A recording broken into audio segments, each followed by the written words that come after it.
सबने जय श्री राम जी। मैं संदीप मेलवान और स्वागत है सभी बैंकर्स का एक नई वीडियो में। तो हम अपना नए टॉपिक करना स्टार्ट हमने कर दिया है, जो कि है कस्टमर बैंकर रिलेशनशिप।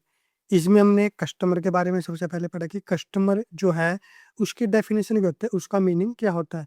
उसके बाद इसमें हमने पढ़ा था कस्टमर और जो बैंकर है उसके बीच में रिलेशन क्या बनता है। जब कोई भी कस्टमर जो आता है जिसका कि बैंक के अंदर एक अकाउंट है या उसका और कोई रिलेशन है, बिजनेस है बैंक के साथ, तो वो कस्टमर होता है। तो जब वो कस्टमर है तो उसका क्या रिलेशन बनेगा बैंकर के साथ, वो हमने पढ़ा था। और एक हमने पढ़ा था इसमें ड्यूटीज ऑफ बैंकर। तो आज का जो नेक्स्ट टॉपिक हमारे पास रहेगा वो रहेगा बैंकर्स राइट्स। ड्यूटीज हमने पढ़ ली कि भाई क्या क्या ड्यूटीज होती है एक बैंकर की। तो अब है कि जो बैंकर है उसके राइट्स क्या क्या होते हैं। तो देखिए, the important rights of a banker include right of lien होता है, राइट ऑफ सेट ओवर होता है और राइट ऑफ अप्रोप्रिएशन होता है। ये तीन राइट्स होते हैं बैंकर के। और जो तीनों के तीन राइट्स हैं बहुत ज़्यादा इम्पोर्टेंट है। और आप बैंक में काम करते हो तो आप अगर लोन वगैरह करते हो तो आपको ये तीनों तीन जो रूल्स हैं, जो राइट्स हैं बैंकर के, ये आपको ज़रूर पता होने चाहिए। तो देखिए, फर्स्ट हमारे पास है राइट ऑफ लीन, जिसका हम बोल देते हैं क्लेम या फिर entitlement. Lien is the right of a creditor under which he can retain the goods or securities of the debtor until he receives the entire amount payable by the debtor। देखिए, ये क्या है, ये right है creditor का। लीन क्या है, एक राइट है क्रेडिटर का। अभी लोन की बात हो रही है तो लोन में क्रेडिटर कौन हो जाएगा, जो कि बैंक है। तो ये क्या है कि भाई राइट है ये क्रेडिटर का कि under which he can retain the goods और सिक्योरिटीज ऑफ द डेबिटर, कि वो क्या कर सकता है, जो डेबिटर है जिसको मान लो लोन दिया गया है, जो कस्टमर है, उसके गुड्स और सिक्योरिटीज को वो रिटेन करके रख सकता है, यानी कि अपने पास रख सकता है। कब तक? Until he receives the entire amount payable by the debtor, जब तक कि जो डेबिटर है वो कंप्लीट अमाउंट पे नहीं कर देता, तब तक जो क्रेडिटर है, यानी कि फॉर एग्जांपल बैंक है, वो डेबिटर यानी कि कस्टमर के जो गुड्स एंड सिक्योरिटीज है अपने पास रख सकता है। ये होता है राइट ऑफ लीन। और इसमें देखिए क्या आता है, lien does not include the right to sell the goods और सिक्योरिटीज। अब अगर बैंक के पास किसी लोन के बदले में, फॉर एग्जांपल गोल्ड लोन है, गोल्ड लोन के बदले में यानी कि गोल्ड रखा गया है, ठीक है, तो ऐसा नहीं है कि उसको राइट मिल जाता है सेल करने का, ये बिल्कुल गलत है। जो भी गुड्स और सिक्योरिटीज है, तो राइट ऑफ लीन का मतलब ये नहीं है कि बैंक को ये अधिकार मिल गए कि वो उस गुड्स और सिक्योरिटी को बेच सके। नेक्स्ट इसमें है bankers lien is the right under which the bank can retain goods और securities kept with it until the amount due is fully repaid। जैसा हमने फर्स्ट में पढ़ा था कि भाई बैंक लीन का मतलब सिर्फ ये है, सिर्फ ये राइट तब तक है जब तक कि फुली अमाउंट रीपेड नहीं हो जाता। जैसे ही अमाउंट रीपेड हो जाएगा तो जो गुड्स एंड सिक्योरिटीज हैं वो कस्टमर को वापस करना होगा। ऐसा नहीं है कि आप उसके बाद भी उसको आप अपने पास रख सकते हो। वो सिर्फ और सिर्फ इसलिए रखे गए थे कि अगर बाई चांस जो कस्टमर वो डिफ़ॉल्टर हो जाता है या जानबूझ के वो पे नहीं करता है, ठीक है, तो उस केस में आप जो गुड्स एंड सिक्योरिटीज़ हैं उसको बेच के अपना जो अमाउंट कवर कर सके। या फिर दूसरा सिर्फ सिक्योरिटी के लिए है वो, कि हाँ भाई कस्टमर को ये लगता रहे कि मेरा जो 1 लाख का मैंने लोन लिया और 1.5 लाख का मेरा जो गोल्ड है वो बैंक के पास है, तो इसलिए मुझे अपना जो लोन है पे कर देना चाहिए। तो इसलिए जो है ये गुड्स एंड जो सिक्योरिटीज़ है ये रिटेन किए जाते हैं बैंक के द्वारा। लेकिन कब तक? जब तक कि फुल अमाउंट पे नहीं हो जाता है। उसके बाद है lien is of two types, special lien and general lien. दो टाइप का लीन होता है। तो स्पेशल लीन डिफाइन किया गया सेक्शन 170 के अंदर। क्या होगा देखिए, according to section 170 special lien is available to the creditor only for a particular transaction. इसमें क्या होता है कि भाई एक पर्टिकुलर ट्रांजैक्शन के लिए ही जो स्पेशल लीन अवेलेबल होता है। क्रेडिट किसके लिए होगा? क्रेडिटर के लिए हमेशा होता है। Under special lien the creditor can retain only those goods and securities in respect of which the amount is payable, कि जो इस केस में क्रेडिटर क्या करेगा, सिर्फ उन गुड्स और सिक्योरिटीज को अपने पास रख सकता है जिसके रिस्पेक्ट में, यानी कि जिसके बदले में उसको पेमेंट मिलने वाली है। अभी इसको आप एग्जाम्पल से बिल्कुल अच्छे से समझ में आ जाएगा। एग्जाम्पल है जैसे a tailor may retain a piece of cloth, यानी कि जो एक टेलर है, बैंक की जैसे बात करें तो यहाँ टेलर की बात करें कि एक टेलर है वो एक पीस ऑफ क्लॉथ को रिटेन करके रख सकता है अपने पास, brought to him for stitching, जो कि उसके पास लेके आया गया था स्टिचिंग करने के लिए, सिलाई के लिए, until he receives the stitching charges, जब तक उसको स्टिचिंग चार्जेस सिलाई के पैसे नहीं मिल जाते तब तक वो अपने पास उसको रखता है। ये आपने सभी ने देखा, बिल्कुल सिंपल सा एग्जाम्पल है। और भी ऐसे बहुत सारे एग्जाम्पल होते हैं कि आपने कोई चीज़ रिपेयर कराई है, तो जब तक आप रिपेयर के पैसे नहीं देते तब तक जो बैंक शॉपकीपर है वो उस जो गुड्स को अपने पास रखता है। जैसे आप उसको चार्जेस दे दोगे वो आपको वापस कर देगा। तो इसको बोला जाता है स्पेशल लीन। दूसरा आता है हमारे पास जर्नल लीन। क्या होगा देखिए, सेक्शन 171 है। According to Section 171, journal lien is the right under which a bank can retain securities or goods received by it until all the customer's payment obligation toward the bank are discharged। इसमें क्या है, section 171 के अंदर define किया गया journal लीन। इसमें बोला गया कि भाई journal lean is the right, ये राइट है अंडर विच ए बैंक, जिसके अंदर बैंक क्या कर सकता है, कैन रिटेन सिक्योरिटीज और गुड्स, की जो सिक्योरिटीज है और जो गुड्स हैं जो उसने रिसीव किए हैं, जब तक कस्टमर पेमेंट नहीं कर देता है पूरी के पूरी, तब तक वो उसको अपने पास रख सकता है, उसको डिस्चार्ज करने की जरूरत नहीं है, गुड्स एंड सिक्योरिटी को अपने पास रख सकता है। उसके बाद है bankers lien is also known as general lien under the Indian contract act. ठीक है, हमने पढ़ा था ऊपर, तो बैंकर्स लीन, ठीक है, उसको ही हम जर्नल लीन भी बोल देते हैं। The bankers general lien gives the bank a right over securities held by it subject to the applicable legal condition. ठीक है, वही है कि भाई जो बैंकर्स लीन है या जर्नल लीन है वो बैंक को राइट देता है कि वो जो सिक्योरिटीज हैं, जो गुड्स है वो अपने पास रख सकता है। उसके बाद इसमें आता है when the bank intends to exercise such a right it is required to give proper notice to the customer। यानी कि अगर वो चाहता है कि उसको बेचे वो, ठीक है, बेचने की बात होती है, अगर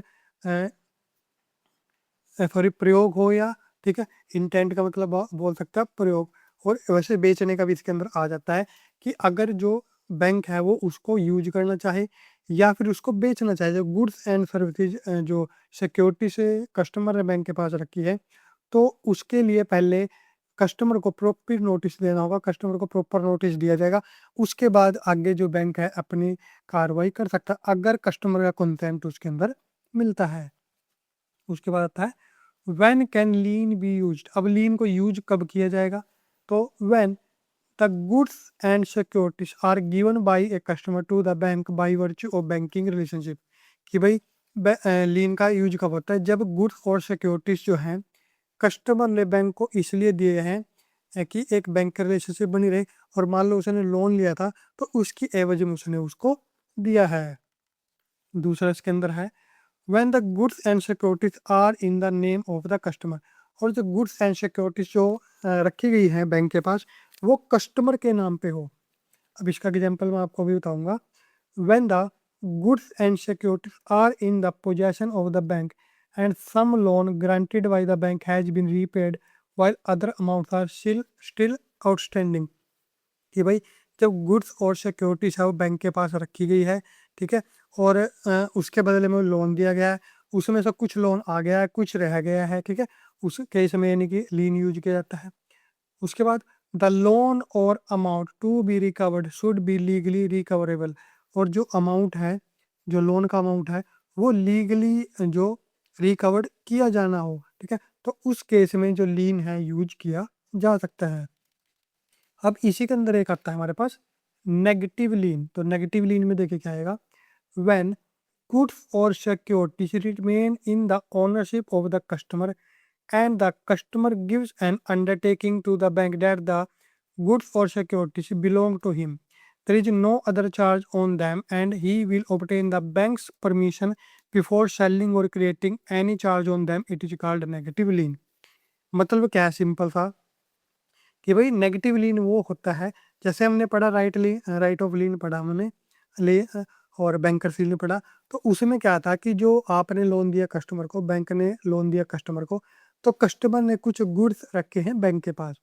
लेकिन इसमें क्या है, ये नेगेटिव लीन है, इसमें जो गुड्स हैं वो कस्टमर के पास ही रहेंगे, लेकिन कस्टमर एक अंडरटेकिंग देगा, या अंडरटेकिंग देगा वो बैंक को कि जो गुड्स एंड सिक्योरिटीज हैं बिलोंग टू हिम, वो है तो उसके, and there is no other charge on them, कि भाई उनके ऊपर कोई भी चार्ज नहीं है। फॉर एग्जाम्पल इसका हम ले लेते हैं, जैसे एक आपने कार ली है, मान लो फॉर एग्जाम्पल आपने कार ली है लोन पे, तो अब ऐसा तो नहीं है कि जब तक लोन आपकी किस्तें पूरी नहीं होगी वो जो कार है वो बैंक के पास रहेगी।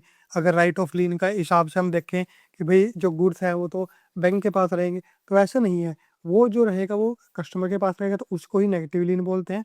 तो जो कार है वो कस्टमर के पास रहेगी, तो जो अंडरटेकिंग देगा कि भाई जो गुड्स एंड रिसीव्स है बिलोंग टू हिम, और उसके ऊपर कोई दूसरा चार्ज नहीं है, यानी कि उसके ऊपर फॉर एग्जांपल कोई लायबिलिटी नहीं है, जैसे हम घर की बात करें, या कोई इसके ऊपर दूसरा लोन नहीं है।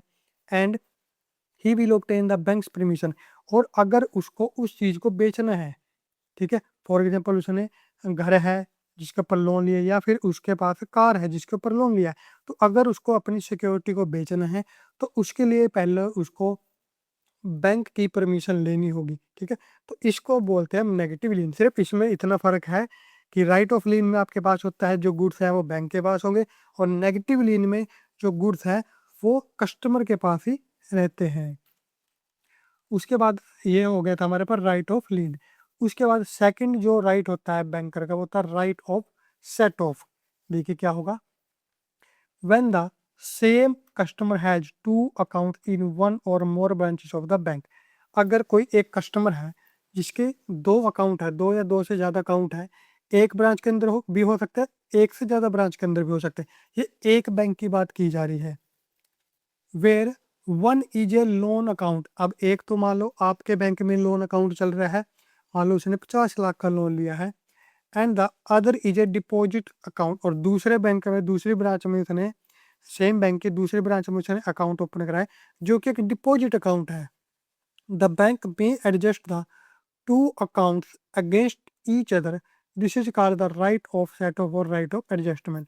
तो जो बैंक है अगर वो डिफॉल्टर हो जाता है पर्सन, वो पैसे नहीं भरता है, टाइम पे जो इंस्टॉलमेंट नहीं देता है, तो उस केस में जो बैंक है, बैंक के पास राइट होता है कि वो फॉर एग्जांपल जो एक के जो लोन अकाउंट था उसमें उसके मान लो 20 लाख रुपए आउटस्टैंडिंग है, ठीक है, 20 लाख रुपए, और जो डिपॉजिट अकाउंट है उसके अंदर उसके 30 लाख रुपए पड़े हैं, ठीक है।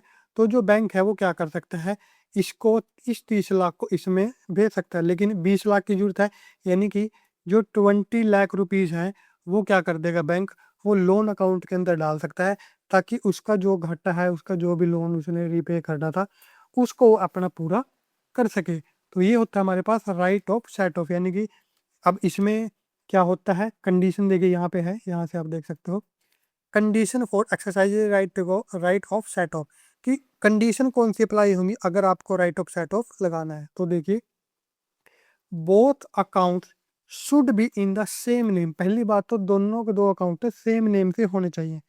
ऐसा ना हो कि एक बैंक में दूसरे नाम से है, एक ब्रांच में दूसरे नाम से हो, तो सेम नाम से अकाउंट होना चाहिए। दूसरा, द डेब्ट to be recovered should be legally recoverable and due, और जो डेब्ट जो रिकवर करना है वो लीगली रिकवर किया जाना चाहिए, और जो ड्यू है यानी कि वो लीगली रिकवर किया जाना चाहिए।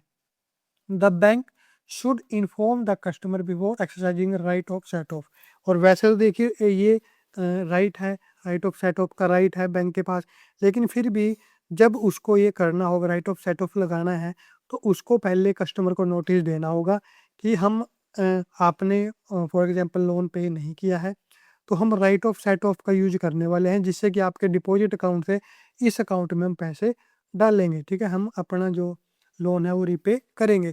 तो उस केस में बैंक जो कस्टमर है वो पे कर भी सकता है पहले ही, उसको right of set of use करने की जरूरत क्या पता ना भी पड़े। लेकिन बात ये है कि नोटिस देने की जरूरत पड़ती है, नोटिस जरूर देना इसमें होता है। उसके बाद नेक्स्ट आता है इसमें हमारे पास राइट ऑफ अप्रोप्रिएशन। क्या होगा? Under the Indian contract act 1872, when a debtor has more than one debt payable on the same to the same creditor, the debtor may inform the creditor against which debt the payment should be adjusted। ठीक है, तो इसका सीधा सा example क्या है? For example आपका दो अकाउंट है, ठीक है, आपके दो अकाउंट है, जो एक मान लो आपका लोन अकाउंट है और एक है आपकी मान लो लिमिट चल रही है, ठीक है। तो इसमें अब जो कस्टमर है उसने आपको 1 लाख रुपए दिए हैं, ठीक है। अब ये मान लो 2024 में ओपन किया गया था और ये 2026 में ओपन किया गया है लिमिट। तो 1 लाख रुपए बैंक जो कस्टमर आया बैंक को दे के गया और आपको बोला कि इसको आप मेरे अकाउंट में डाल दीजिए, ठीक है। अब जो कस्टमर है उसने ये नहीं बोला कि भाई इसमें डालना है या इसमें डालना है, तो अब बैंक के ऊपर है वो किस में डालेगा, ठीक है। ये बैंक के ऊपर है। अगर कस्टमर ने ऐसे कोई इंस्ट्रक्शन नहीं दी है कि जो 1 लाख रुपए है वो कौन से अकाउंट में जाएंगे, तो बैंक की क्या रिस्पॉन्सिबिलिटी है, ये बैंक का राइट है कि वो चाहे तो इसी में डाल ले पैसे या इसमें डाल ले पैसे, ठीक है। और जो जर्नली जो होता है वो क्या होता है कि जो लोन जो पुराना हो, जैसे मान लो 2024 में ओपन हुआ था ये और ये पेंडिंग रह रहा है अभी, ठीक है। तो जो बैंक है मैक्सिमम चांस ये हैं, और जो बैंक करता है वो क्या करेगा कि भाई इस लोन में वो अकाउंट में वो पैसे डालेगा। अगर मान लो इसके 50,000 रुपये थे पेंडिंग, तो 50,000 रुपये इसमें डाल के बाकी वो अमाउंट इसमें डाल देगा। ये सिर्फ और सिर्फ तब है जब जो क्रेडिटर है जो पैसे आपको दे के गया है उसने कोई भी इंस्ट्रक्शन आपको नहीं दिया है, तब ये होता है। अगर उसने इंस्ट्रक्शन दी है, ठीक है, कि भाई जो मेरा अमाउंट है वो लिमिट में जाएगा तो लिमिट में ही जाएगा, उसको आप ये लोन के अकाउंट में नहीं डाल सकते हो। उसके बाद इसी के अंदर आ जाएगा when a debtor who has more than one loan to repay pay some amount to the lender should credit the amount to the loan account specified by the debtor। ठीक है, तो दूसरे केस में वही है कि भाई अगर जो कस्टमर है उसने बताया है कि भाई कौन से अकाउंट में पैसा जाना चाहिए तो उसी में जाएगा, दूसरे में बैंक नहीं डाल सकता। If the borrower does not specify the account, the lender can appropriate the amount towards any lawful debt। और अगर जो कस्टमर है जो बोरवर है वो नहीं बताता भी कौन से अकाउंट के अंदर पैसा डालना है, तो जो बैंक है वो अपने हिसाब से जो किसी भी अकाउंट को अपने को जिस जो लगता है कि ये अमाउंट जो है ये अकाउंट पहले क्लोज होना चाहिए तो उसमें वो जो जो मनी डाल सकता है। उसके बाद आता है when the debtor does not specify the creditor may appropriate the payment towards debt in the order permitted by the law, generally be beginning with the debt is first in time। ठीक है, तो वही है कि भाई अगर customer ने specify नहीं किया, डेब्टर ने स्पेसिफाई नहीं किया है, तो बैंकर की ये राइट है कि भाई वो किसी भी अकाउंट के अंदर डाल सकता है उसको। और जनरली किसी में होता है जो पहले ओपन हुआ है उसके अंदर जनरली ये अमाउंट डाला जाएगा। तो आई होप आपको ये तीनों अच्छे से समझ में आ गए होंगे। कोई भी डाउट अगर आपको होता है तो कमेंट में पूछ सकते हो आप। टेलीग्राम ग्रुप है जिसका लिंक आपको मिल जाता है डिस्क्रिप्शन में, उसको आप ज्वाइन करके वहाँ पूछ सकते हो। कोई भी गलती लगती है आपको, कोई भी आपका सुजेशन है, और वीडियो अगर अच्छी लगती हो आपको हमारी, तो वीडियो को लाइक करके कमेंट करें और शेयर करें उनके साथ जो कि बैंक प्रमोशन एग्जाम की तैयारी कर रहे हैं। तो नेक्स्ट इसमें हमारे पास आता है गार्निशी ऑर्डर। ये जो आपके पास टॉपिक चल रहे हैं सारा का सारा बिल्कुल बहुत ज़्यादा इंपॉर्टेंट है, तो इसको अच्छे से ज़रूर कर लेना है। तो गार्निशी ऑर्डर देखिए क्या होता है। सेक्शन 60 के अंदर डिफाइन किया गया है of the code of civil procedure 1908 provides for attachment of certain डेब्ट and asset under which garnishee proceeding are arise. कि भाई जो कोड ऑफ सिविल प्रोसीजर की 1908 की धारा के अंदर ये बोला गया है सेक्शन 60 के अंदर कि भाई जो डेबिट है जो एसेट्स हैं, ठीक है, और जिसके ऊपर की गार्निशी यानी किसके ऊपर गार्निशी जो अप्लाई किया जा सकता है, किस तरह की कुछ की प्रोसीडिंग्स होती है, ये सारी चीज़ें इसमें आती हैं। उसके बाद है if A debtor does not पे द अमाउंट, यानी कि किसी ने लोन लिया है वो अमाउंट पे नहीं करता है, amount due in a to a creditor the creditor can approach the court and obtain an order affecting money owed by the third party such as bank. तो क्या हो सकता है, जो क्रेडिटर है, ठीक है, डेबिटर कौन हो गया, कस्टमर, क्रेडिटर जिसने लोन दिया था यानी कि मान लो बैंक हो गया। तो बैंक क्या कर सकता है, अगर डेबिटर ने पे नहीं किया है तो वो जा सकता है कोर्ट के अंदर। कोर्ट के अंदर जाके वो जो वहाँ पे बोल सकते कि भाई ये मेरा अमाउंट पेंडिंग है, ठीक है, आप मेरा अमाउंट ये दिलवाइए, ठीक है, यानी कि जो कोर्ट में जाके बोल सकता है, जो कि किसी थर्ड पार्टी के पास रखा हुआ है। फॉर एग्जाम्पल कोई बैंक हो सकता है, ठीक है। अब तो इसमें देखिए क्या क्या आता है इसमें। फर्स्ट होता है इसमें जजमेंट डेबिटर। जजमेंट डेबिटर कौन होगा, the debtor against whom the order is passed. Order का मतलब यानी कि जो गार्निश ऑर्डर है, जिसके अगेंस्ट ऑर्डर पास किया गया है, वो होगा जजमेंट डेबिटर।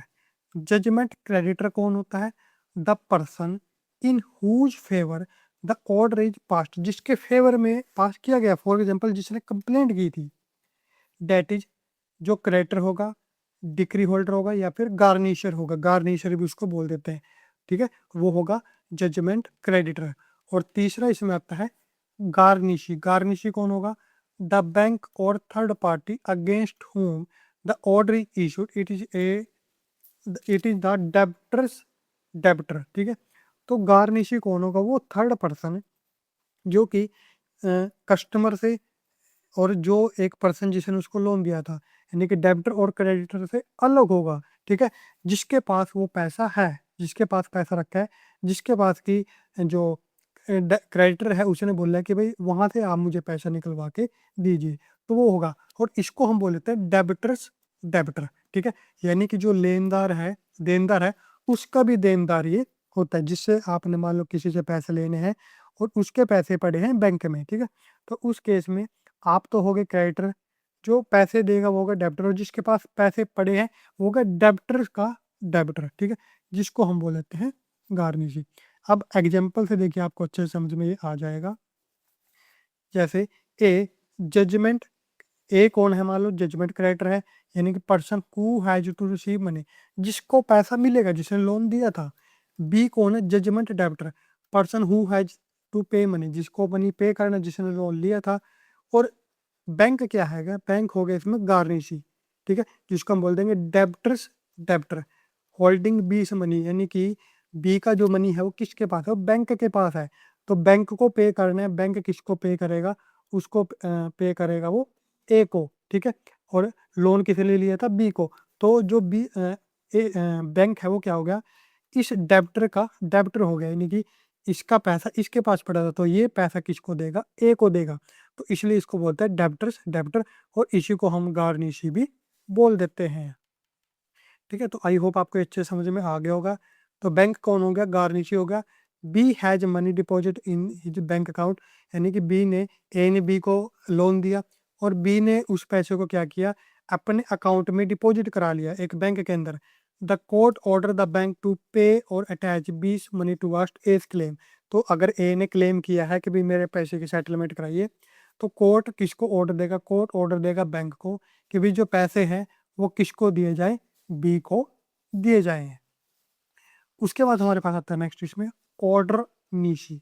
क्या होगा, the court ask the bank to provide information regarding the account and amount available, यानी कि जो कोर्ट है वो बैंक से पूछ सकता है इंफॉर्मेशन कि भाई किसी अकाउंट के अंदर कितना अमाउंट अवेलेबल है। ऑर्डर एब्सोल्यूट क्या होगा, the court passes the final order specifying the amount to be paid, ठीक है, पहले तो ऑर्डर नीचे दिया उसने, कोर्ट ने पूछा है भी कितना अमाउंट है। उसके बाद अब जो बैंक है वो ऐसे उसको, जो क्रेडिटर है उसको नहीं बता सकता कि भाई कितना अमाउंट है उसके में, ठीक है। तो वो बैंक जो कोर्ट गया, जो कस्टमर है जिसने लोन दिया था, उसके बाद उसने जो कोर्ट है उसने ऑर्डर नीचे पास किया, उसने पूछा कि भाई अकाउंट में कितना अमाउंट अवेलेबल है। उसके बाद अमाउंट बता दिया, उसके बाद ऑर्डर एब्सोल्यूट देगा कोर्ट, जिसमें बोलेगा, यानी कोर्ट पास कर देगा कि भाई अमाउंट जो है फाइनल अमाउंट बता देगा कि इतना अमाउंट आप जो डेबिटर है उसके अकाउंट में, सॉरी क्रेडिटर है उसके अकाउंट में डाल दीजिए। उसके बाद आता है after receipt of garnishee order. Garnishee order जब आ जाएगा, the bank is required to compile with the order is in respect of the amount covered by it. तो उसके बाद जो बैंक है गारंटी ऑर्डर के आने के बाद जितना अमाउंट पे करना है वो उसको पे करेगा, और जो भी यानी कि रूल रेगुलेशन होता है उसके अकॉर्डिंग उसको पे करेगा। उसके बाद आता है even after shift of garnishee order आने के बाद द बैंक में subject to applicable law and condition exercise its right of set off for account amount legally due to it. अब वैसे तो गार्निशी ऑर्डर आ गया है, ठीक है, लेकिन फिर भी जो बैंक है जिसको पे करना है उसके पास राइट ऑफ सेट ऑफ का जो अ, अधिकार हो गए, यानी कि फॉर एग्जांपल उसने वहाँ भी लोन लिया था कस्टमर ने, और उनका भी कुछ अमाउंट पेंडिंग है, ठीक है, और वहाँ भी वो पे नहीं कर रहा है, तो वो जो बैंक है वो राइट ऑफ सेट ऑफ लगा के पहले अपना अमाउंट रिकवर कर लेगा। उसके बाद जो बचेगा वो क्रेडिटर जो है जो गार्निश ऑर्डर में आया है उसको वो पे कर देगा। तो ये राइट भी बैंक के पास होता है। उसके बाद आता है गार्निशी ऑर्डर एप्लीकेबल कहाँ होगा? आर डिपॉजिट अकाउंट के ऊपर होता है इंक्लूडिंग एफडी एंड आरडी। और ये कहाँ पे होता है applicable? The account should be in the same name and capacity. Same नाम से अकाउंट होने चाहिए। क्रेडिट बैलेंस के ऊपर होता है on credit balance of cash credit and overdraft. और इन जॉइंट अकाउंट के अंदर होता है if the order is issued in the name of one account holder payment is made proportionality according to his share. तो अगर joint holder है, joint account है, तो अगर ए ने मान लो उसमें 60 लाख रुपए डाले हैं, बी के उसमें मान लो 40 लाख रुपए, मान लो 1 करोड़ रुपए उसके अंदर है, और ए के खिलाफ गार्निशी ऑर्डर आया है, तो जो ए है, ए ने मान लो 60 लाख रुपए उसके अंदर डाले थे, तो सिर्फ 60 लाख अमाउंट ही जो बैंक को ट्रांसफर किया जा सकता है, यानी कोर्ट के ऑर्डर पे। जो बाकी बी का अमाउंट था 40 लाख रुपीज, उसको शेयर नहीं किया जा सकता। प्रोफेशनैलिटी का मतलब क्या कि जितना उनका पार्ट है उसी पार्ट के हिसाब से जो आगे पे किया जा सकता है। बी के जो 40 लाख रुपीज थे उसी में से बैंक पे नहीं कर सकता। अब दूसरा था गार्निश ऑर्डर एप्लीकेबल कहाँ पर नहीं होता है? तो in case of cash credit and overdraft limit के अंदर where the operation in the account is does as an agent. अगर अकाउंट के अंदर ऑपरेशन जो एज एन एजेंट के रूप में किए जा रहे हो and note on future deposit. और ये सिर्फ तब की बात है जब ऑर्डर नीचे आया था, आपने बताया कि भाई इतना अमाउंट है, सिर्फ तब तक की बात है। अगर उसके बाद उसमें और पैसे भी आ रहे हैं तो फ्यूचर के डिपॉजिट के ऊपर गार्निश ऑर्डर एप्लीकेबल नहीं होगा। तो ये था हमारे पास बहुत इंपॉर्टेंट टॉपिक जो रहता है आपके पास, गार्निशी का हो गया और जो राइट्स हो गए बैंकर के। तो ये जो तीनों चारों टॉपिक हैं बहुत इंपॉर्टेंट है। और एक इसमें टॉपिक और रहता है अटैचमेंट ऑर्डर, जिसको हम आने वाली वीडियो में करेंगे। वो भी आपके पास बहुत ज़्यादा इंपॉर्टेंट है अगर आप लोन से रिलेटेड कोई भी काम करते हो बैंक के अंदर। तो अगर वीडियो अच्छी लगे तो वीडियो को लाइक कर देना, कमेंट कर देना, और अगर आप हमारे चैनल में पहली बार आए तो चैनल को सब्सक्राइब जरूर कर लें, क्योंकि यहाँ पर हम आपको सारा सिलेबस बिल्कुल फ्री में कराने वाला है, हिंदी और इंग्लिश दोनों में। तो इस वीडियो में इतना ही, मिलेंगे नेक्स्ट वीडियो में। तब तक के लिए सबको जय श्री राम।